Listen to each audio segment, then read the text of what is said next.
can't build something strong without a strong foundation. And the same is true for your faith. Welcome to Build, a podcast from Danville First Baptist Church. A church for anyone to begin and build a real relationship with Jesus.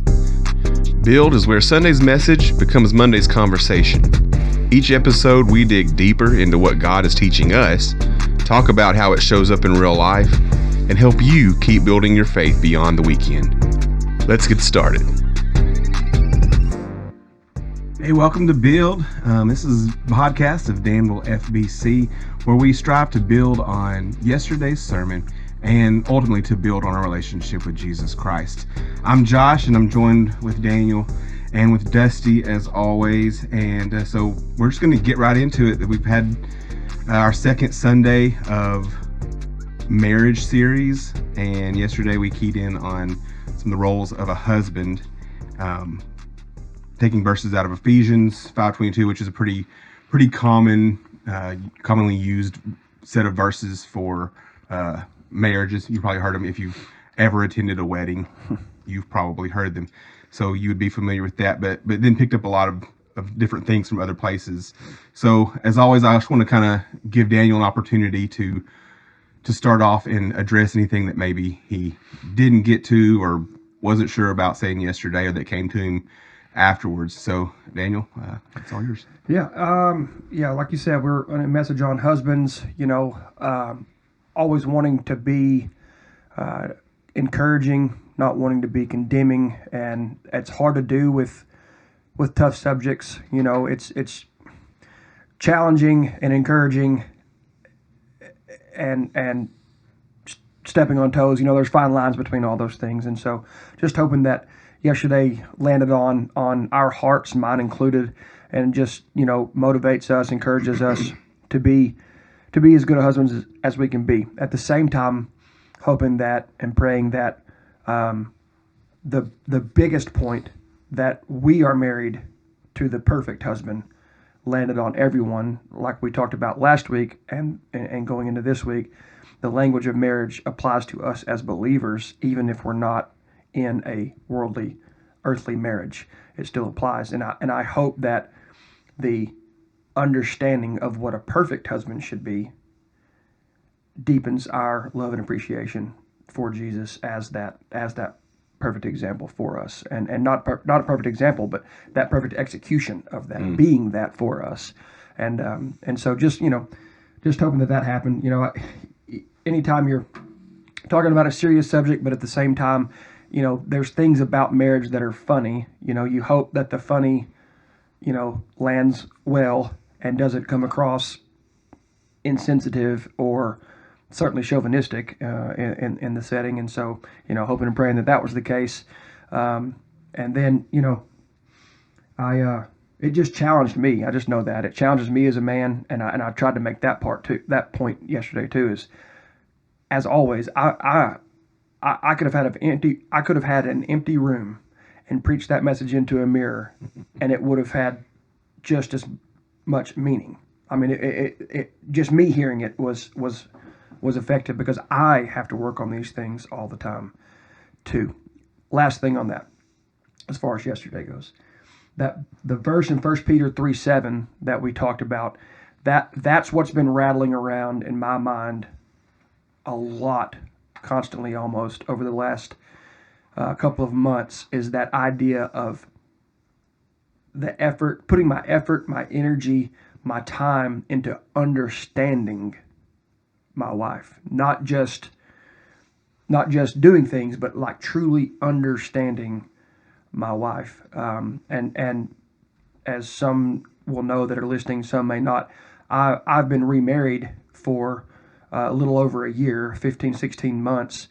And so obviously marriage has been forefront in my mind again, because I'm learning new things. I'm learning a new wife. So, where you thought you were doing a decent job in one area, now you're not, those types of things. So it's just been something that I've been having to work on. And that's part of where yesterday grew out of. Yeah. If you're sitting there wondering what 1 Peter 3:7 says, I'll read it to you real quick. It says, likewise, husbands, live with your wives in an understanding way, showing honor to the woman as the weaker vessel, since they are heirs with you of the grace of life, so that your prayers may not be hindered. And you spoke to that yesterday, but we had also kind of talked about it last week with one of your comments, Dusty, that our those relationships, both vertical and horizontal, have to all be in line in both directions for us to. Right. Each affects the other. Yeah, absolutely. So that's good.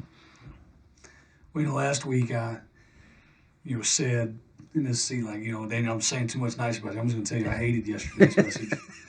Now we're back to normal.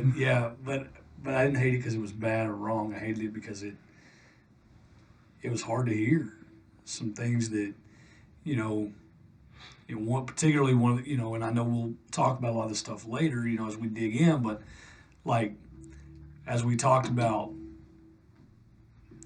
doing the right things, but with the wrong motives, basically makes it not the right thing anymore. And I'm like, man, that was so relatable about so many times that I really do want to serve my wife and my kids. And when I set out to serve them, it's with pure intention in my heart until I'm done and everyone goes on about their day and wait a minute, nobody even Where's the noticed. party? What I don't even want a party. I just want to, hey Dad, I see you. hey hon, I see you, and then it's then I really wasn't doing that to serve them. I was doing that to serve my own ego, my own flesh. And it was, for me, I think a sermon hits just right when I listen to the entire sermon intellectually and I took it in and I knew I was like, oh, that's a good point. Ooh, that's a good point. And it's like the moment that the invitation started, it went from academics to relational experience with Jesus. Okay, now I know and I have a choice. Am I going to do better or am I going to just know I'm doing wrong? And God, I want to do better. I want to be a better husband. I want to be a better dad. I want to be a better Jesus follower. And so to me, a message really hits when I can take it in mentally and not even realize the effect it's having on my spiritual and emotional side until that opportunity to respond. And it's like, okay, you're at a crossroads. What you going to do, big guy? And so I appreciate your faithfulness because it was a hard message, but it was needed, and it was good, and I hated it. Yeah, I've in preparation for the last couple of months, just here and there, preparation for a men's retreat. I dealt with a lot of these things, getting ready for that, and just again in a new marriage, coming together in a new relationship, just peeling back these layers on yourself and all that, and coming to that realization on myself, and you're a little bit too hard on yourself with that. I won't say that very often, but it's not that because you want the recognition at the end that it didn't matter or there weren't some pure motives in that, but it's that desire for recognition and appreciation takes away from it a little bit, and that the purest form of that is doing it whether you never get told thank you or attaboy at all. And my point is, I recognized how often that's my heart. Yeah. And I just didn't like it. I didn't like it. It hurt. It bothered me. I didn't like what I saw in the mirror when I came to that realization. And as many times when we come to realizations, it was with the help of my wife from a very loving place.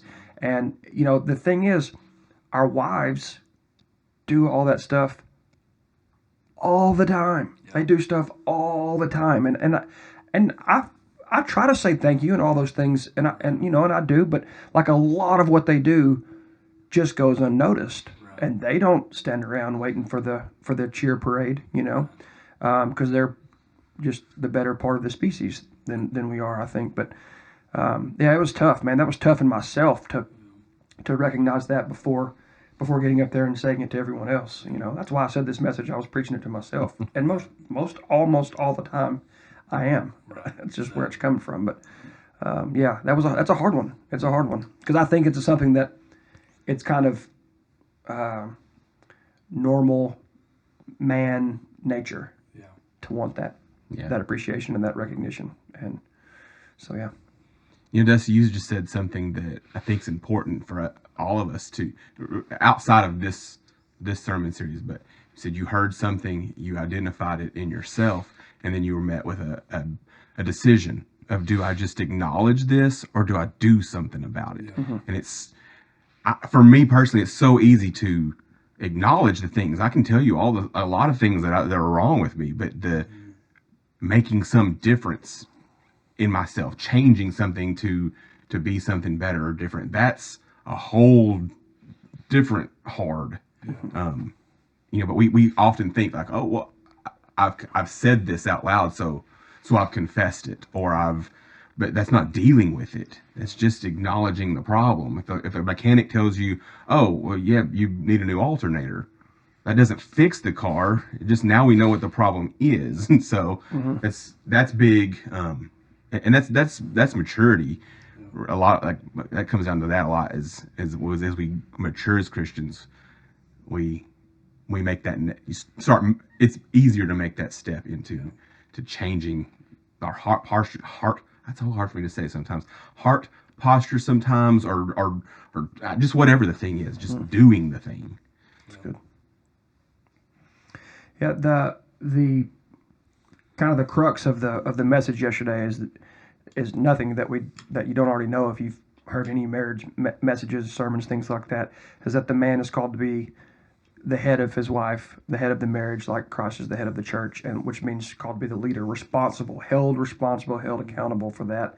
And so we took the word leader and described some characteristics based off of that word as an acronym. So, leader, LEADER, the L, love, E for eagerness, A for awareness, D for decisions, E for evangelism, and R for repenter. And just talked about those key aspects, how those are things that when done well, exemplify a husband being the leader like Christ well. Which, you step back just from that statement and you realize like what that calling is. We're literally called to be like Jesus. Now we're all as followers called to be like Jesus, but like that's like explicitly the role as husband is to treat your family like Jesus treats the church. We're going to fall short of that, and thank God for His grace. But it's just another one of those times where the more honest I am with how short I fall of that, the grander and bigger my understanding of who Jesus is becomes, because He doesn't fall short of it at all, ever. So, but that's the characteristics that we talked about, and I just kind of wanted to hit, like, you've already hit on it a little bit, Dusty, but a little bit, any of those that kind of stuck out, or that or that you wanted to make a comment on, or any of those things as far as love, eagerness, awareness, decisions, evangelism, and repenter, any of those that kind of stuck out more than others. From like, love is something that I don't know if struggle's the right word, but I mean, so much so that one of the times that had an opportunity to preach, it was all about love, because love, understanding love first and foremost is not that I was dearly loved, but I just understand like what the Bible is talking about when it's talking about love, and I think that it's important because I hear that, and I now understand a little bit more of what love is, and it's not Valentine's love, right? It's not talking about that. The love of Christ for the church, and the love that we should have for our wives and our families, and then a love for humanity in general. It's a different love, and it doesn't see the faults. It doesn't keep records of wrongs, and those, like, that's so impossible for us to do. And so but you said striving to do that, but that's one that I think maybe gets missed or maybe was missed. Like, oh, well, of course I'm going to love my wife, but Right. it's so much more than that. So Right. I always latch on to love because, like I said, I spent years trying to understand what love, what biblical love is. Right. So, Well, for me, there were really two that really kind of jumped out at me. And I think what makes them jump out to me the most is because they're areas that I struggle in the most. There's some of these I'm like, yeah, I think I'm doing that one. I can kind of file that one away. But when you broke down love as truth, grace, and sacrifice, even within that one, I feel like grace and sacrifice, like that's a daily thing. Like I feel like I have those two areas pretty strong.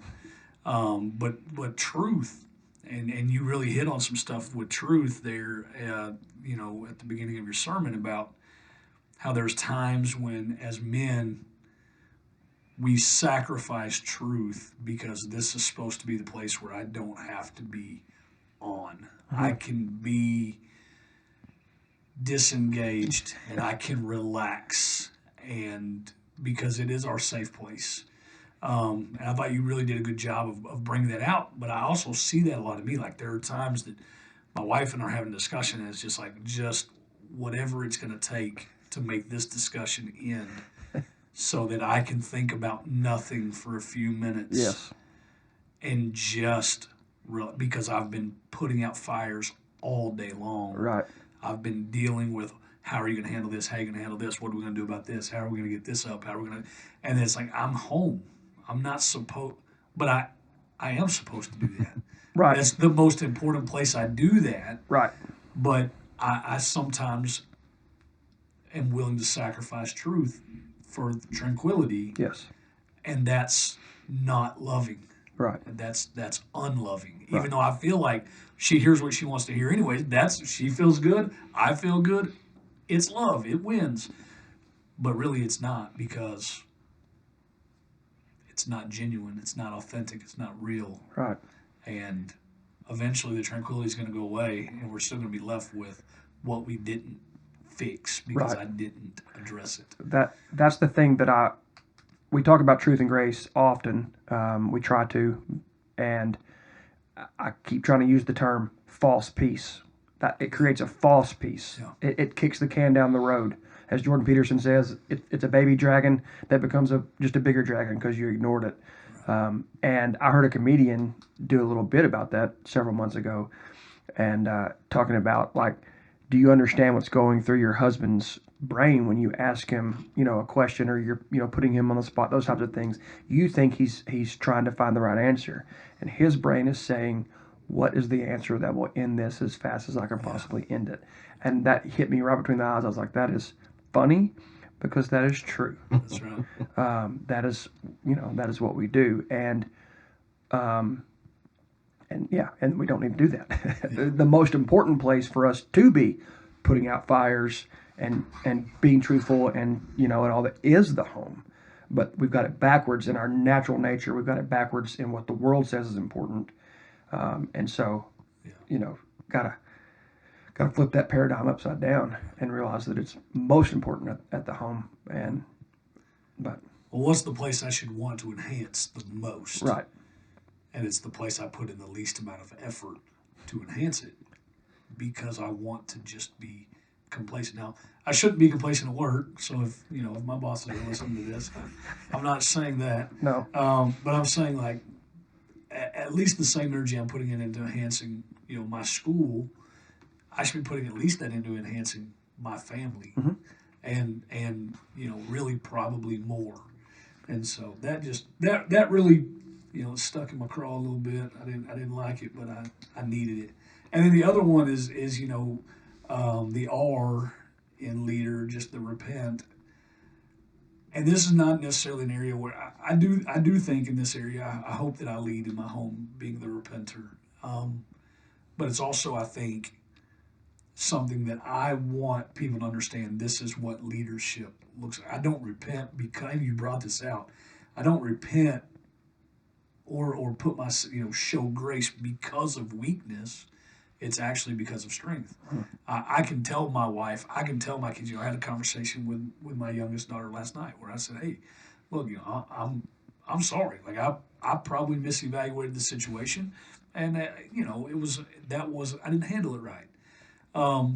That's not because I was being weak as a father. I was being strong because I'm like, hey, if one of us is going to, you know,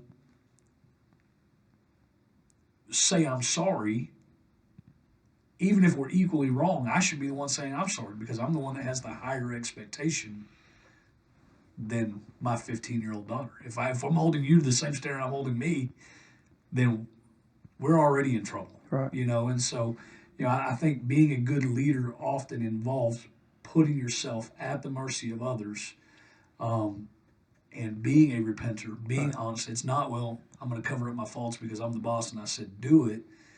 It's like, hey, as the boss, I'm going to take the time to say, this is why I made that decision. It didn't work the way I thought it was going to. And, this is the decision we're going to make going forward because that one didn't work. But I think confusing weakness, and you did a good job bringing out, weakness and stuff yesterday.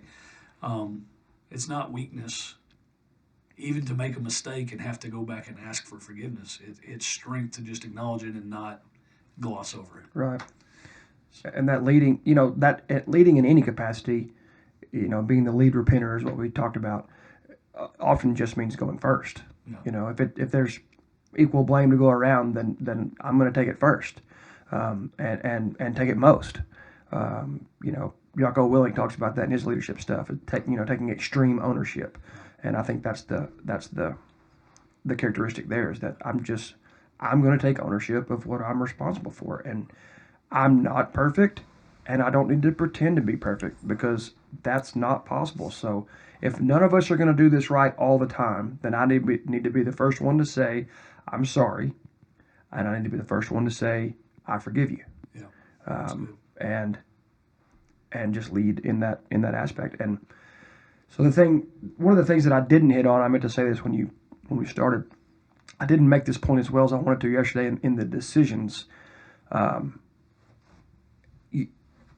talked about, you make decisions. As a leader, make decisions. You don't always make all the decisions, and you certainly don't make the decision on your knowledge base, your intellect alone. I did, talk about praying with your wife and ask, and leaning on your wife. As the Ezra Conegdo, she's going to see things, know things, feel things that you don't. But I also wanted to just make the kind of the sub point of sometimes it's just the initiating of getting the decision made, setting an environment, setting a place where the decision gets made, even if you don't technically make the decision. The decision sometimes it's setting the plate so that it gets made. A simple example of that is and we actually mentioned this last week about going somewhere to eat, right? It doesn't mean you have to decide where to go eat, but what you can do is go, you want to go here, you want to go there. Because that, it's a 50-50, that makes it easier for someone to make that decision. That's a non-consequential example, but that's a way to you're setting that table for the decision to be made. So either you're making the decisions or you're helping foster an environment that makes it easier to make the decisions that we have to make. But ultimately, we're held responsible for the decision that's made regardless. We're accountable to that. So, well, my wife and oldest daughter have raked me over the coals all week about that whole thing. We did go to B-Dubs on Saturday, just because no one would, like, where do y'all want to go eat? Well, I guess we have to say B-Dubs. That's what you said on Build last week, which was not the point I was making. But it worked out. But B-Dubs was delicious. So, and we're not sponsored by B-Dubs yet. So just putting that out there. So, but I think you hit on it right there at the end too. Is like, it doesn't mean I make every decision, but it does mean I'm responsible for every decision. I can't say, honey, what should we do in this situation? Defer to her thought, and then if it goes poorly, blame her. It's not her responsibility. I may have taken her advice, I may have taken her counsel, but ultimately I still had to say yes or no. And if there's blame to be had, it's not 50-50. It's not, 100% her fault. It's not 50% her fault. It's 0% her fault. She advised, and I am responsible because I'm the one who took it. And so I think that's a great way to put it. Like, we shouldn't make every decision, at least not on our own, in our own knowledge, our own wisdom, but we are responsible for every decision. Yes, and the biblical example of that, I mean, you go back to the very beginning is where that started. Yeah. You know, God didn't say, Eve, what did you do? Yeah. He said, Adam, what did you do? Right. And then he did what we do. Well, it was her fault, Lord. That actually he blames God and her. The woman you gave The me. woman you gave me, Lord. And he's like, no, bro, that ain't how it works. You know, because it talks about in that story, the part that I missed for a long time in that was that when Eve is talking to the serpent, it says Adam was there. He was there. Just completely abdicating his role in the situation. Why? Because he didn't want to tell the truth. He didn't want to deal with it. He was, you know, all the things that we deal with now in different modern settings, but the same principle applies. He should have stopped that right then and there from the get-go. But what did he do? He did what we do with sin. Oh, I'll think about it. I'll look at it. I'll consider it. I won't actually cross the line. And then before you know it, as Joey would say on Friends, the line is a dot to you. You know, you're so far past it. And but yeah, that idea of God didn't come back and say, what did y'all do? Yeah. He said that. Who told you were naked? Did you, Adam, eat the fruit that I told you not to eat? Obviously, God knowing full well the story that went down. So he was held accountable for that. And so are we in the leadership position. That's part of it, you know. Wayman, our dear friend, Wayman Sides, a deacon here at this church for a long time. We've not had him for over a year now. So I miss him every day. He always said, if you want to be a star, you got to stand the heat. And that's, you know, that's a leadership quote. Like that's part of it. You're in the leadership position, then deal with it. Deal with what comes from that seat because that's part of it. That's right. Well, we did have a question come in this week, which is, again, really cool. Thank you all for listening and engaging with us here. This one says, this is a good question. How is it as a single mom? How do I teach my boys to be godly men / husbands when there's not an example of that in the home? It's a heavy question. It is a heavy question. And, you know, it's questions like that remind you of why you come into a series like this with not the hesitation, but with the care that you come into it with, because this is a difficult subject because there is so much you know, out there that is not ideal in our lives, and you know, I don't know that I have a easy definitive answer to that. I do know who asked that question, and when she listens to this podcast, I want her to know that I think she's killing it, killing it as a single mom, carrying it and doing it as well as anyone could possibly be doing it. So I want to say that on the front end. I think there's a couple of answers to that, or at least helps to that. You want to have them in church, in a church that has godly men in it. That's one way, and I think that's part of why God designed, you know, the church to be the church that it is and to do those things. So that's part of it. And then I think that you want to intentionally make decisions that put your sons around men like that, whether it be family members, friends. Those, like you want to be intentional is the word I'm looking for. You want to be intentional about exposing them to men that are those godly men examples that you're wanting to be exposed to, and then, you know, like we do in all parenting aspects, you pray your brains out and you pray your heart out that the Lord, you know, takes the ashes and brings beauty out of it, and He does do that, and that's what Romans 8:28 promises us, is that He will do that. He will bring good out of all situations eventually for those who love him and are called according to his purposes.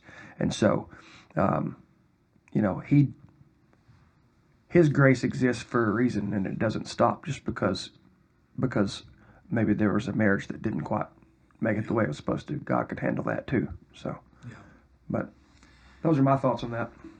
No, and I think you took my number one, which is just expose them to as many godly men as possible, and the best way to do this is to be not just at church, but plugged into church and plugged into groups. And I'm going to take it a step further than you did, Daniel, and just say that, like, this is one of those areas where sometimes, like, this isn't my wife, this isn't my child. I don't know what I can interject myself into and what I can't. And so I think if you're a godly woman who's raising a son and you want them to see godly men, sometimes you have to say, like, hey, open that door for them. Daniel, I really want you to help my sons see what a godly man looks like. So if we're out and about and you see something that you can turn into a teachable moment, like, you have my permission. I know it's not your responsibility, but will you fill this role? I think if they have a godly, grandfather that can do that. I also think that it's important that you don't belittle the role of a man. We've made it without one. They're not important. Sure. And so just this, I don't know who sent the question in, but I love it because it shows their heart and their intention is like, it hasn't worked for me for whatever reason at this time in my life, but I want my sons to be the man that I wish my sons had in their life right now.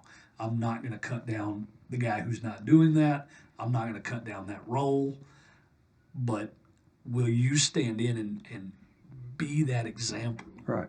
And yes, you're not in the home every day. Yes, you're not at every school event, but will you come to some school events? Will you come be intentional? And being invited in, I know for guys like all three of us, we're willing to put ourselves out there, but it's also like when I have that permission, it's so much easier for me to say, like, hey, bud, come here and sit with me. Let's have a talk. Right. And I'm not worried about, well, she thinks I'm saying she's not doing great. She's doing a great job. But she's having to be mom and dad. And I can't be dad, but I can be uncle, or I can be godly man who cares and loves and invests.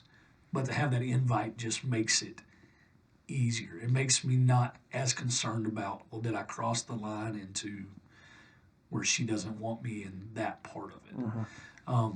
And so, that's good. I think something that you can look at is, so there may not be a male example in the home. Examine, though, just like with everything that we do in life, who are we surrounding ourselves with? So, like, when they have an opportunity to see a man, is it a godly example? If that's your intended outcome, are they seeing that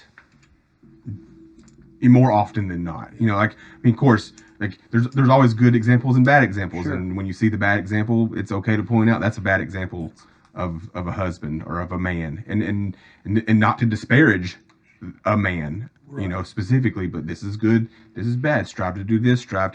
Don't strive to do that. Right. Intentionally point out those teachable examples. Yes. When you see that, like, did you see that? That's what that's supposed to be. Or here's why he did that. Or here's the intention behind that. Here's the result of that. When you grow up and you're a man, you're a husband, you're a father, you want to do that because of this. Just intentionally, teaching in those moments the things that you can't do as the single mom, but you can, when you see it in the male example, you intentionally point it out, good and bad, positive and negative, like you said, Josh. As a father of only a daughter, I don't know 100%. I got to where I am being raised in that direction, but I didn't pay attention to it all along, but I have looked around and made those examples of like, that's not what you want in a husband. That's not what you want in the father of your child. Trying to make those, use that opportunity. Yeah. But I'll tell you what this question really did to me is it kind of opened up. We've talked a lot, not on here, but in our conversations about how can we better serve our church as men. Yes. And more specifically, how can we serve the men and the boys of our church? And it just reopened that idea of that.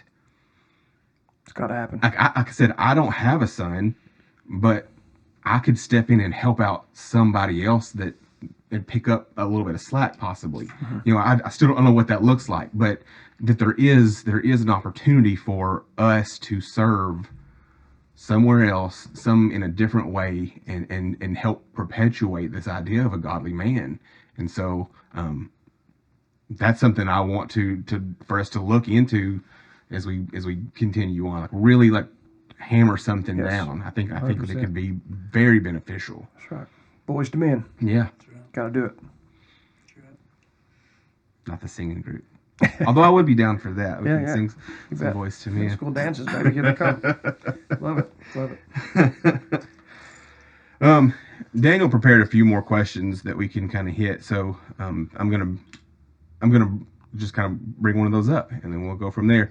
You talked yesterday about one of the greatest fear for a man, whether we recognize it or not, is the fear of not being enough. And how does this fear affect the way that men approach leadership in marriage and in family? So, go. Yeah, that kind of came from my wife and I were talking through, some relationship stuff and some things, and she was really trying to wrap her head, like, what is that thing where you guys want to come home and check out? Like, like she's heard that from me. She's heard that from her husband that has passed on, like needing that buffer, needing that downtime. Like, what is that? And so it like, we talked about it a lot that day. I thought about it. I prayed about it. I thought of it to death. And I finally came to the point, like, what it is that we're out there fighting all the time in the world. And when we come home, we just want to relax. We just want to not be at war for a minute. And I think that's something that if and when a wife provides that, now you can't do it all the time, Sure. but to provide that a little bit is a priceless gift you can give your husband, and intentionally doing that and letting him know that's what you're like. Go stare at the wall for 5, 10, 15, 20, 30 minutes, whatever it needs to be, so that you can re-engage, into the home life. But that's kind of where that came from. And then so I started thinking, like, well, what is that? And it just finally hit me, and I was honest and vulnerable enough for once to just say it. Like, we're just scared to death we're not enough. Like, that's when guys get together and we rib each other, that's what we're doing. We're like seeing, like, how much can you take? How much can, are you worth having around? Or are you going to fold up and not be able to make it? You know what I mean? And we're just scared of all of those things, but we never say it because we're scared of all those things and not measuring up. And so anytime you're operating out of any fear, you're operating out of the wrong place. And I think that's where wanting the recognition, that's like, what does that do? That says I'm enough. That's why we want that. It comes from an understandable place. But I just wanted to kind of reiterate that was kind of where that came from, where it kind of birthed and all of that. And it was a major revelation for me to be able to articulate that. I've known that need is there to have that just for a second, but like, what is that where that came from? And I think that's what it is. It's just that we live in fear most of the time out there in the world. Well, if we get to the meat and potatoes of a lot of like the arguments between me and my wife over, the last 24 years, especially when we were, a one income family and I was trying to coach. She was trying to stay home and raise 3 kids, and the money's tight at the end of the month, and we are arguing about money. The reality is we were rarely arguing about money. We were really arguing about the fact that I'm doing the best I can, and when you say we don't have enough to pay this bill, what I hear is you're not doing enough. And I'm like, there's no time left to do more. Like, there's no energy left. There's no, when am I going to do more? And we focus on the money, but the money, I'm not mad we're out of money. I'm mad because I haven't made enough money. As a man, I'm not doing enough. I'm not doing what I promised your dad I was going to do when I asked if I could marry you. Mm-hmm. I promised I was going to take care of you as good or better than he was able to take care of you. And as a 25-year-old, just trying to get started and survive versus established, like, is that fair? No, but that is what being a man is. That is the pledge you make when you take someone's daughter as your own. And so, whether it's money or whatever else, ultimately, I look at 98% of the things that we've fought about over the years, and it's just the thing we're fighting about is not what we're really fighting about. We're fighting about, and we're not even fighting the same fight. Right. She's not saying, Dusty, you're not enough. You're not doing enough. I need you to work more jobs. I need you to spend more hours at work. That's the opposite of what She's saying. I'm scared. She's saying, what are we going to do? And I'm saying, I'm hearing, I should have married better. And while that's true, yeah, it is true. Should have. She sure should have. Goodness gracious. That's ultimately feeding the beast that is the fear that I'm not enough. Right. And I think that's why, I think if we really get to the reason so many marriages break down, so many men break down and turn to alcoholism and all the things that this world has, it's because they're trying to numb that part that screams you're not enough. Yes. Instead of leaning into Jesus, who says, well, not only are you enough, but you're so much that I sent my son to die for you. Mm-hmm. I gave everything for you. That's how valuable you are. That's the ultimate thing. Yes. And Yeah. And the question, how does that affect your approach to leadership in marriage and family is kind of what you said there. So if you're scared, you're in a defensive posture, in a defensive mindset, defensive heart set, right? So how do you react when you're operating out of fear? Because you're in a defensive posture, you attack. What does that do to the person that's receiving that? Puts them in a defensive posture. What do? They attack back. And the thing you just said, Dusty, is really the crux of it right there, is that you're fighting, but you're actually fighting two different fights. Like, you're not even coming at it from the same place for the same reasons, but because we're operating out of fear, we don't actually get to that thing, whatever that thing is. And so, just being able to get to the point where you admit that is a key step. It's like, okay, all right. So what do you mean when you say that? Yeah. Because here's what I hear. When you say that, I hear I'm not a man. I hear I'm a bad man. I hear that you wish you had something better. Yeah. I hear, if this continues, you'll find something better. Yeah. What are you saying? And then and then when they answer that, actually listen and hear what they're saying. And then so then you can get past the jabs and actually get to whatever it actually is. And that's, everybody says, like, the key to marriage is communication. It is, but it's effective communication. Yeah. And we think communication means saying the right thing. And I've learned that often, I'm not good at it, I'm working on it, but often it means hearing the right thing. Mm-hmm. To be able to, it's not the right answer. It's hearing it correctly. And it's like, so you're not saying that you're going to leave me because I'm a wuss. You're just saying, hey, I'm scared. I'm scared too. Right. Now let's figure it out. What are we going to do? It's not because you're bad. It's just, it is what it is. Now let's figure it out, whatever that thing is. So, yeah. You had a quote yesterday, and it's switching gears just a little bit, but you had a quote yesterday that I wrote down. I was like, man, that's I don't know where he got that because he didn't come up with that. It's good. But it said, being the leader isn't about being the hero, but leading those you lead to the hero. That's the Holy Spirit, bro. And, Straight up. and, well, I knew it had to be.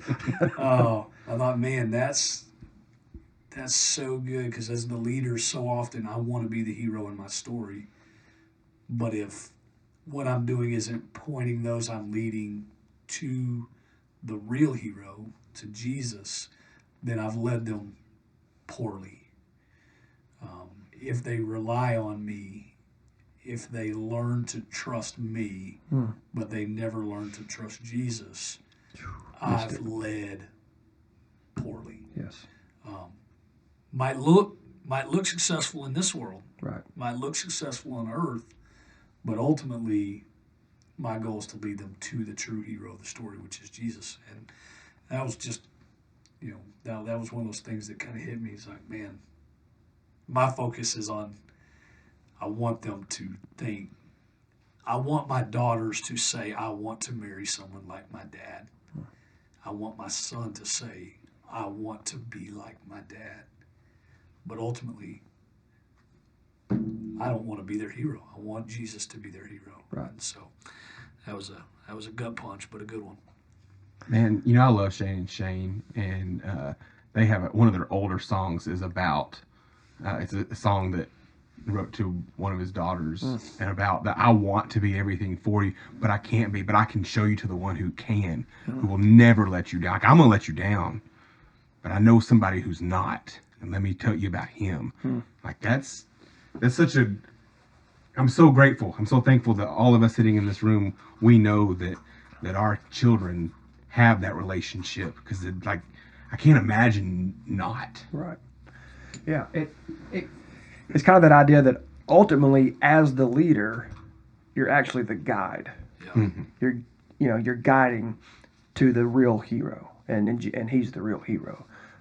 So it's less about, it's not about us being the hero. It's about us guiding them to the one that really is, and that really was. The Lord just gave me that, so I'm thankful for thankful for that. Yep. Another question here: what does it mean to love with truth and grace, rather than truth and condemning? What are some examples of, like, when we're at truth and love, but more often most people, it's truth and condemn. Right. But, so I think the earlier you act on something, the easier it is to be truth and grace. And what I mean by that is, the longer you let something go that needs to be addressed, often the way that you initially approach that is with anger. And when we're mad, we start slinging arrows, and we're slinging arrows of condemnation also often. So whether it's early on or late into it, whatever the case may be, like just taking that second, taking that breath, saying, Lord, give me grace, Lord, give me the right words to approach that from a position of grace, and not a position of condemnation. Because that's, again, Jesus is perfect husband. Jesus never condemns us with truth. He gives the truth, but there's always grace. I don't condemn you either, but go and sin no more. Right. He told the woman caught in adultery, and so it's a place, from a place of restoration. So, understanding that and doing that are two totally different things. Often this is the area where I have to be the lead repenter, most often, because I am a passionate person by nature. Like, it is my strength, and it is by far my fault as well. And so I can approach something with a passion and an intensity that can scorch those in the wake of it, not meaning to do that until after the fact. And it's like, oh, you did it again, bro. Like, the intention was right, but the execution, guess what? Nobody cares about your intention when your execution scorches them and leaves them in ashes. And so, just sometimes, lots of times for me, it's just taking that taking that breath, taking that second to go, okay, Lord, you, not me. Give me the right words. Give me patience. Give me kindness. What is my actual intention in this? It's not to condemn. It is to restore. It is to build up, and just coming at it with the right mindset and heart set helps. And I do that at least 1 out of 100 times, I would say. So, Something you said yesterday about us being truthful is that as husbands, we aren't truthful a lot, and we use the excuse that our wives just can't handle the truth. But the reality is, we don't want to deal with their reaction to what we believe we're being truthful about. And I think that's so true that you're like, oh, this really bothers me. But if I say something, then it's going to be a thing. And I don't really want a thing right now. So I'm just going to let it go. Right. And that might be okay in that moment. But if it's something that's really a big thing, it's not going to be gone. If it's trivial, then do let it go. Yes. Like if it's something dumb, like, bro, move on. Sure, it's not worth Get over yourself. Yeah. But if it is something that is of consequence, that it matters, it's a spiritual matter or whatever the case may be, then yeah, you gotta do it. And you gotta quit telling yourself the lie that you're doing it for the right reasons when really you're protecting yourself. Well, I think it all feeds back into what we were talking about earlier, because like if I address it right away, I can be, while it's small, it can be for the purpose of restoration. But when I let it fester and I let it grow, then when do I choose to finally address it? It's when I'm already mad about something. Oh, okay, well, you hurt me there.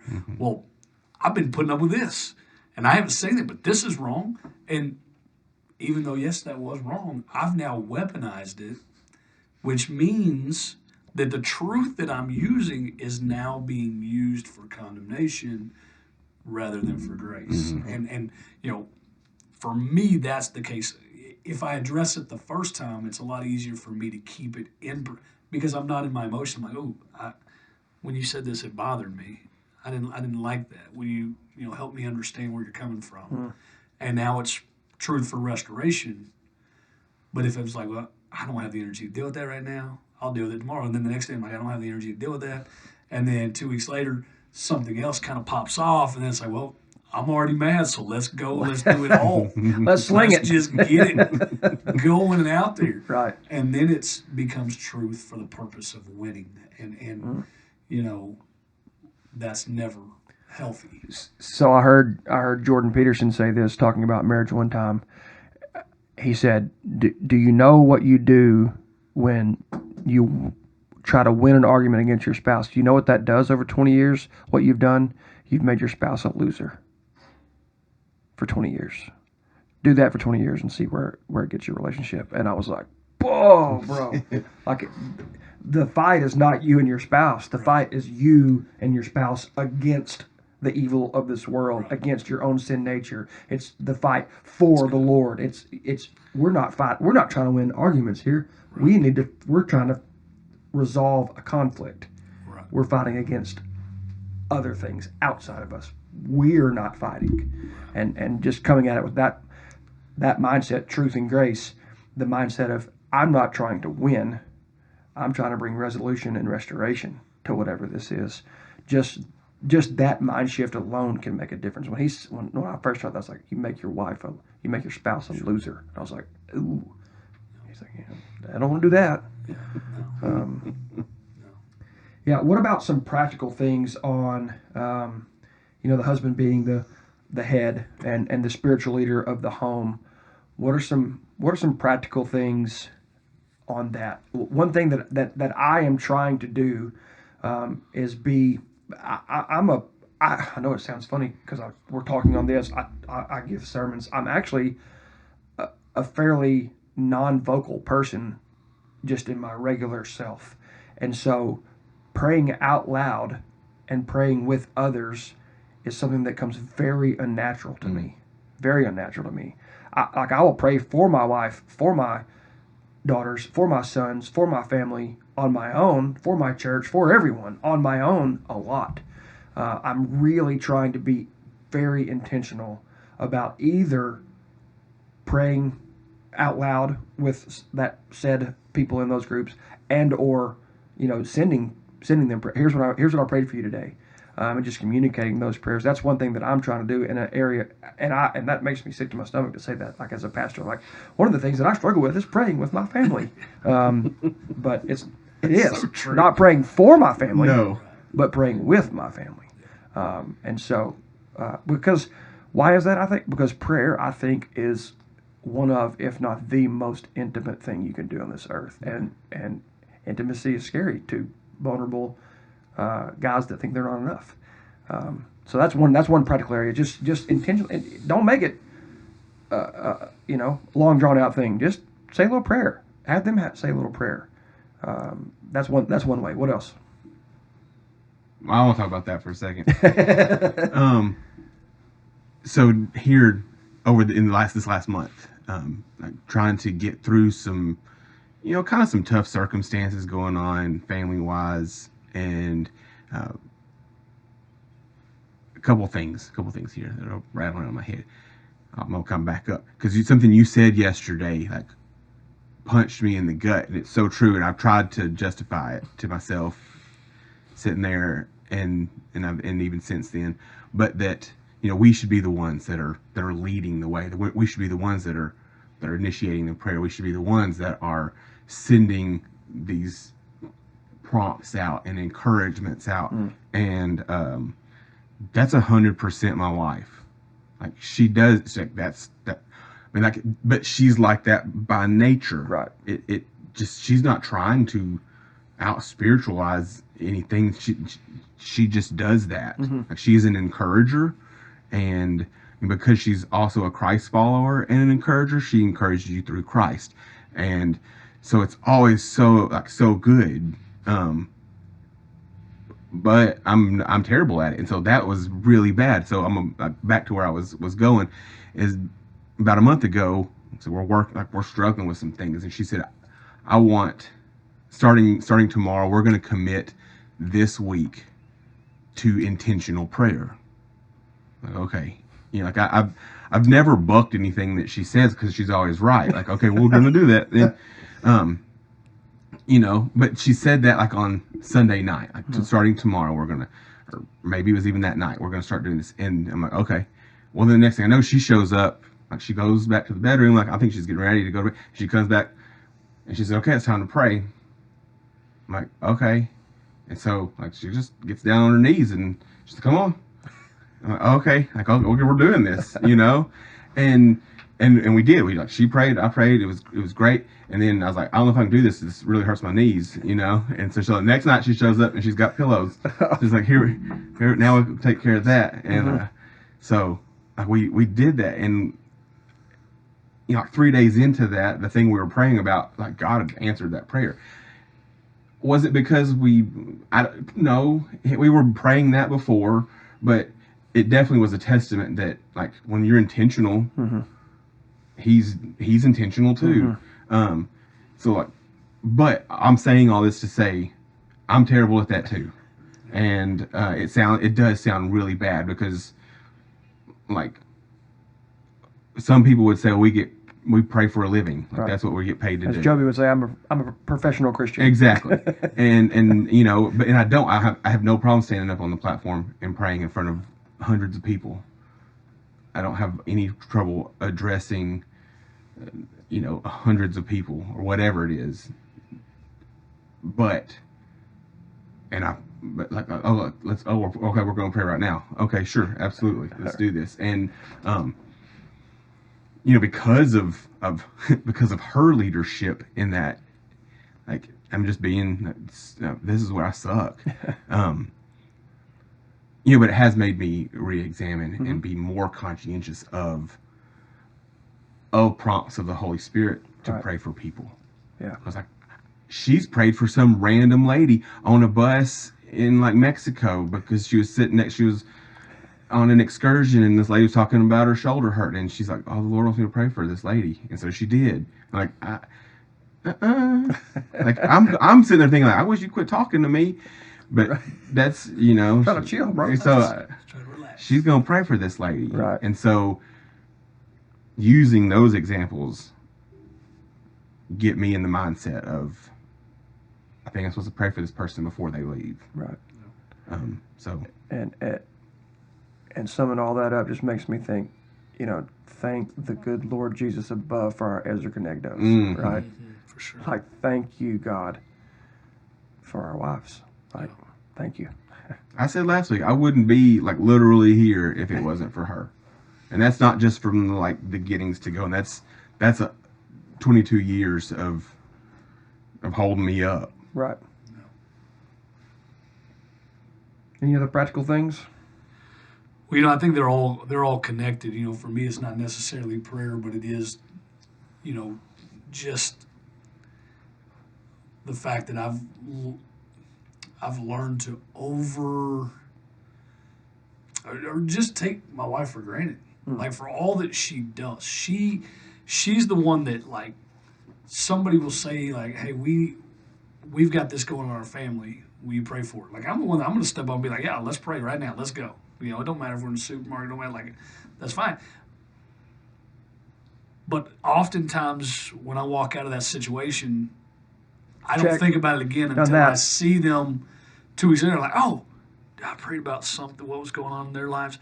And then I'll say to my wife, like, hey, what was going on? And she's like, their grandma had surgery and, she's doing better. And I'm like, oh, not only do you know, but you've checked in on this person and you've looked at it. And so, like, there's part of that where she is my Ezra Connecto. She is my helper. But in some ways I've gotten to the point now after this long of being married that it's just like, well, I don't have to get better at this area because she's so good at it. God gave me I don't her. have to. I don't have to check in. I don't have to remember. But the reality is that I shouldn't be just assuming she's doing it. I should be taking part with her, and I should be leading her even in that area she's already good at. And me leading her is just taking part with her so that I can get better at it. Right. Because and I tell people all the time, like, I know this is a weakness for me. Like, I'm very present with the people that I'm present with.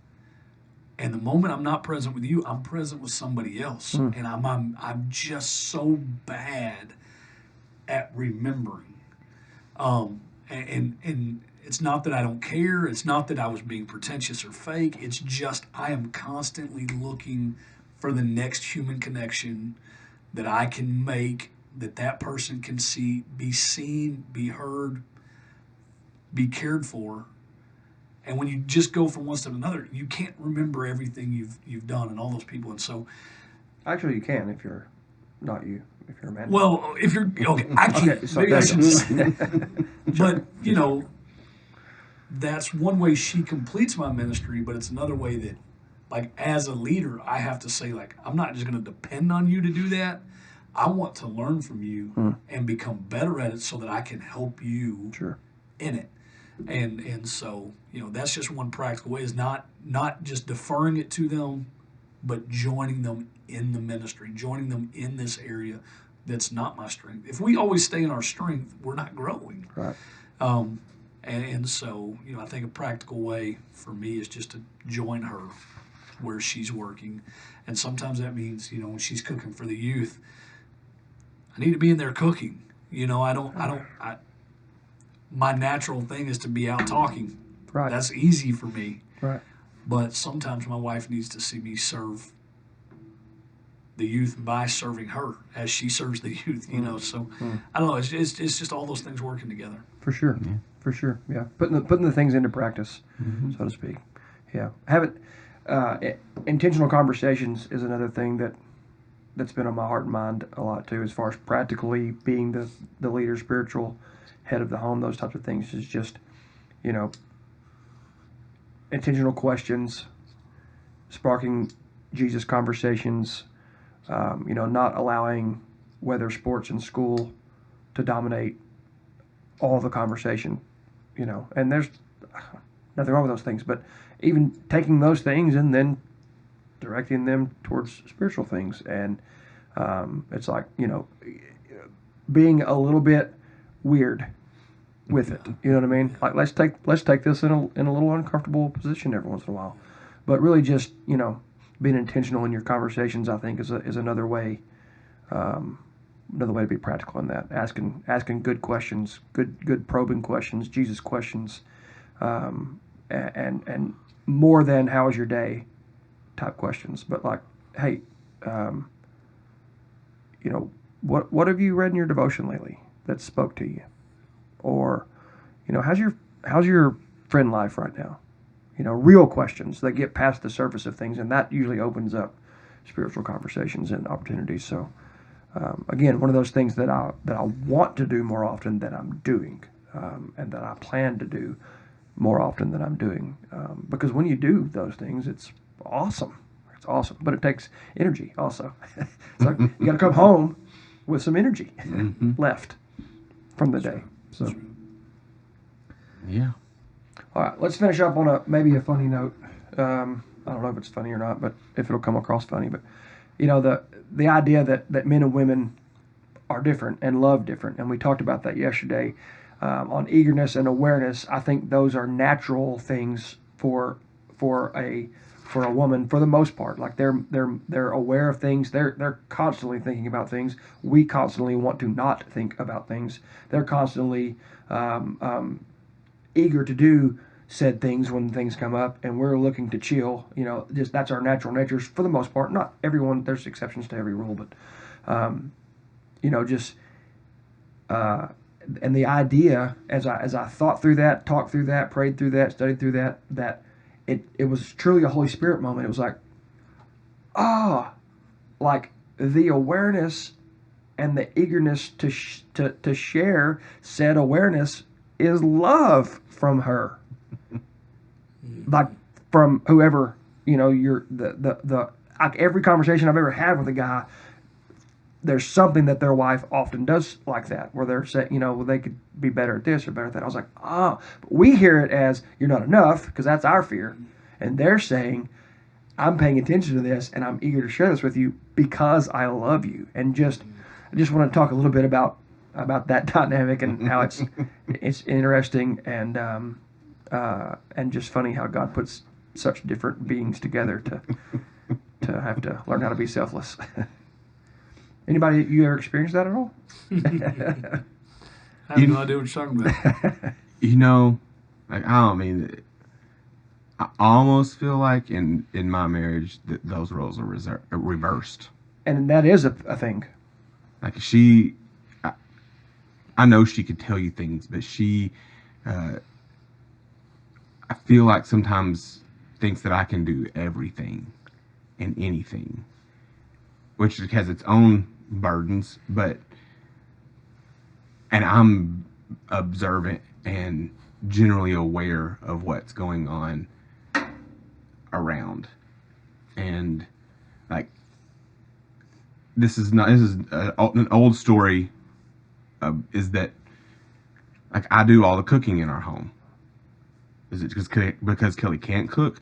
No. It's because early on I stood around and observed her cooking and made her aware of how she could do this better. So eventually she said, well, would you rather do it? And I said, sure. And that was one of those times that exchange happened. Zero animosity. Zero animosity. And we've rocked on with that forever. Now, if I need her to do something, she does it. She's never opposed to it, but I just took that on. Right. But because I came home, she was sick yesterday. She wasn't, and NyQuil had her passed out. So I'm telling her about the sermon a little bit, and she'll catch up on it tomorrow. But I was trying to explain this to her, and she was like, "So we're supposed to be critical?" And I was like, "No, I don't think that's it." She's like, "I don't really understand what we're doing." I said, "Daniel explains it a lot better, so just wait till he tells you what it's going to be." But she said, "I don't." I said, "Well, that's one of those things. I think our relationship, the roles are really different sometimes." Sure. So that's funny. I often use the example of dishes, and it's just probably because I don't like washing dishes. I do it often. I say often. Let me back up. I do it sometimes out of an act of love, but I think of that example often. And when it comes to like the eagerness and the awareness and the eagerness, it always makes me think it's not a very godly movie by any stretch, but the breakup with Jennifer Aniston and Vince Vaughn, and they're arguing over doing the dishes. And she's mad at him because he didn't do the dishes again. And so he goes over there and he starts doing the dishes. But he's doing them mad. And he's doing them and he doesn't want to do them. He's not eager to do them at all whatsoever. And then she's still mad. And he's like, why are you mad? I'm doing the dishes. And she's like, I want you to want to do the dishes. And he's like, why would I ever want to do the dishes? And I think I didn't make that point well enough yesterday, is that the eagerness, like the wanting to do it, is as important as doing whatever the said thing is, especially when it's past something as seemingly trivial as dishes, and having that eagerness to do that. Well, and it's not that you want to do the dishes. I want to bless my wife. Exactly. I hate doing dishes. And a matter of fact, like that's another area I was convicted yesterday, because like one way that I try to show my wife that I love her is that I do the laundry at our house, and like I try now. Full disclosure, Kennedy has turned into a great laundry helper, and so that's nice to have someone else helping with the laundry of 5. But there are days that I will walk in the kitchen and there's dishes in the sink, and I'm like, I'm gonna go see what laundry there is so that I can show my wife that I love her. And I know that the true way to show her that I love her, it would be to do the dishes, because that's what she's gonna do here in a few minutes when she walks in and sees the same dishes I just saw. And I'm giving her love, but I'm not giving her the best love that I can give her. And that's not loving. To me, it's like, do I want my wife to give me just enough, or do I want her to truly give me her best? Mm-hmm. And I think it's the same thing. We try to do that spiritually with God all the time. Like, well, God, I know you're calling me to do this, but I'm going to do this because it's still better than doing that, but it's not as good as doing what you really want me to do. Sure. And so I just think, we can make the jokes, when we got married, my family, we had, like the double folded towels, and they do triple. And right. I had to learn how to refold laundry so I could really love her appropriately. And there were definitely days that I was like, you know what? It's going twice, and that's the right way, and you should just be happy that I folded the laundry. That was when I was young and dumb. I've gotten smarter. But just doing actions, when we get right down to what it means, sometimes doing the dishes would mean more than doing the laundry. Sure. It's the adage that we say a million times in a million different ways. Talk is cheap. Yeah. I can say it all I want to, but at some point you gotta put feet and hands to it for it to mean something. Mm-hmm. It's faith is dead without works. Works doesn't make you justified, but if you got faith, you're going to put works into action. If you say that you love someone but you never show it, do you really actually love them? Yep. Put it into action. Kelly has said over and over, it's like a saying in our home now, your actions speak so loud, I can't hear your words. Amen. Mm. That's good. Yeah. So, talk's cheap. As Stuart would say, don't talk about it, be about it. Be about it. That's right. I'll end by saying something, giving a funny story here. I just mentioned that I generally am more aware of things that are going on, but here's an awareness dish story.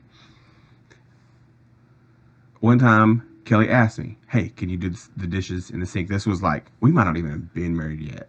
Like, this might have been in her apartment. And she's like, hey, we were having some people over. Will you do the dishes in the sink? Yep. And man, I washed the dishes in the sink. And I was like, I did that. And then she comes back from the grocery store and said, did you not do the dishes? And I said, yeah, look. She said, but what about this over here, and this, there was a cup in here, and I was like, you said do the dishes in the sink. And she's like, I just didn't think I had to be that specific and tell you. I was like, oh, you do. You need to tell me exactly what you want me to do. She's like, that's not going to be offensive to you. Like, absolutely not. Like, you make a list, I will do it, buddy. Like, I will follow that list, but I did what I was told, not what I was. Just assume I'm dumber than you think I am. Give me the explicit instructions. So I guess when I say I'm aware of certain things. Sure. And in that moment, you were not enough. I was not. So there we go. Yeah, constant. The Lord sanctify me, Lord. Yes, Sanctify me, indeed. please, Holy Spirit.